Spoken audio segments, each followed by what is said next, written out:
Hey guys, so as we do these videos, anything that comes to my mind, I just want to be able to share it with you. And today I was thinking about the whole process of us starting the brim and kind of all the little steps that we had to go through. And if me being able to share some of my knowledge with you helps you get a little bit closer to what you're doing, uh, then I would just feel really good about that. And so today I want to show you kind of just some back end stuff. And there's actually a lot that I could show you, and we'll do it and sprinkle it through some videos.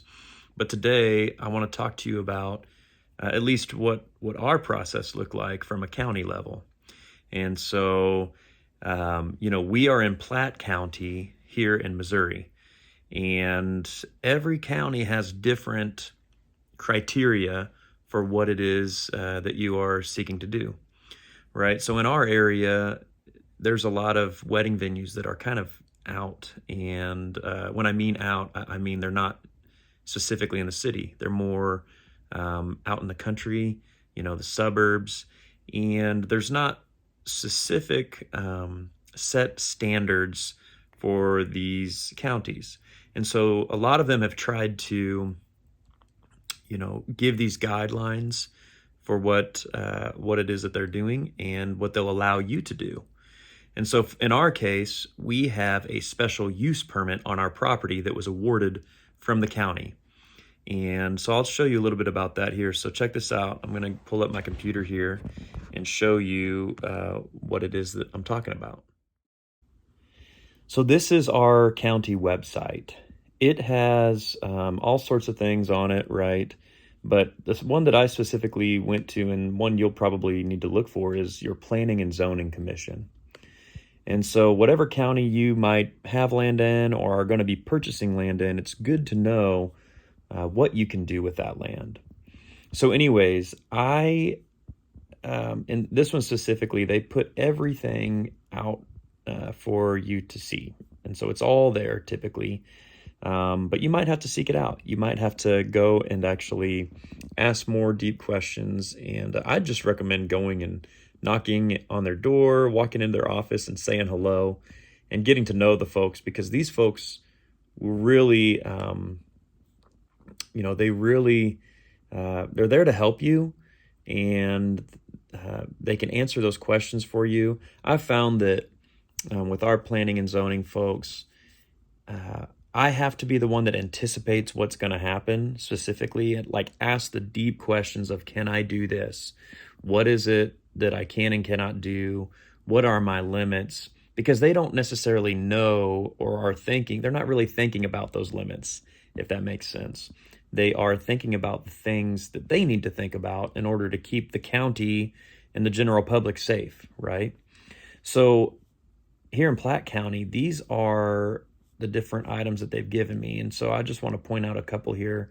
And they oversee the buildings and whatnot being built. They oversee kind of what you can do with land, different types of land. And so they're the ones that put that into place.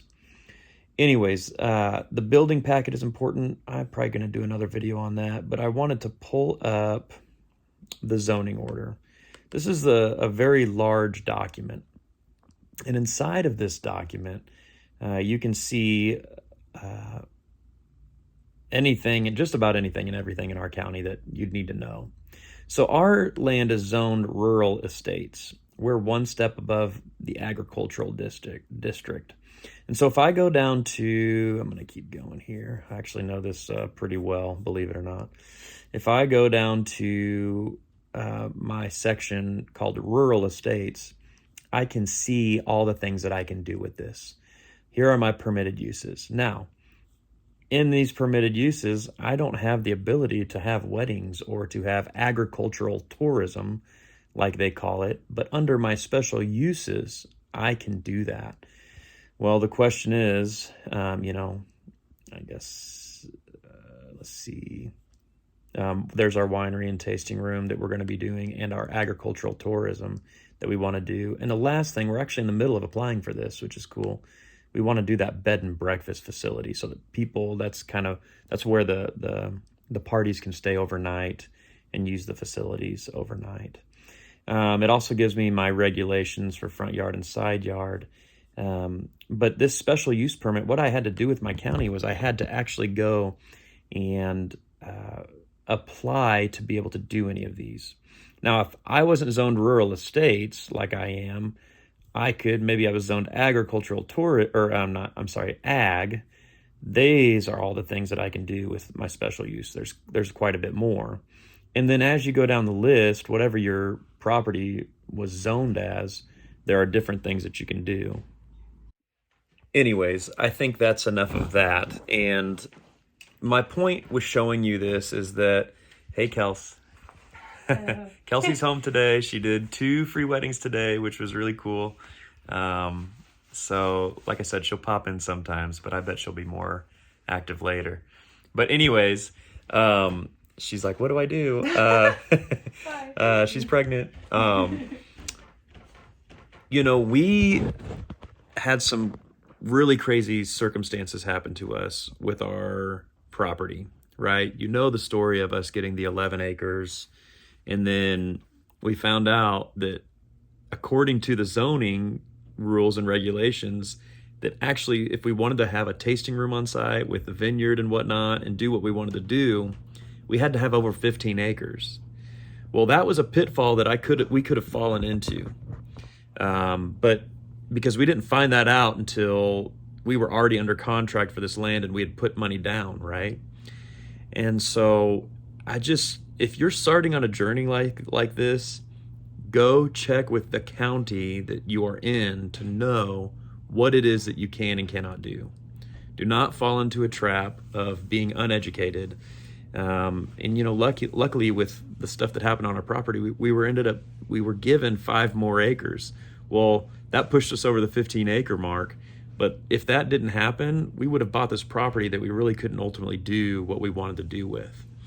And so learn, right, from the older person or the wiser person that went ahead of you and knows that and can teach you those things. So a smart man learns from his mistakes, but a smarter man finds the wiser person that's already learned from their mistakes, and he learns from their mistakes. Anyways, hey, it's been good talking with you. I might go more in depth with those things later, but for now, I'm going to sign off. Don't forget to like and subscribe to our page. That really helps us out as we continue to grow and build this thing. Thanks, guys. Bye.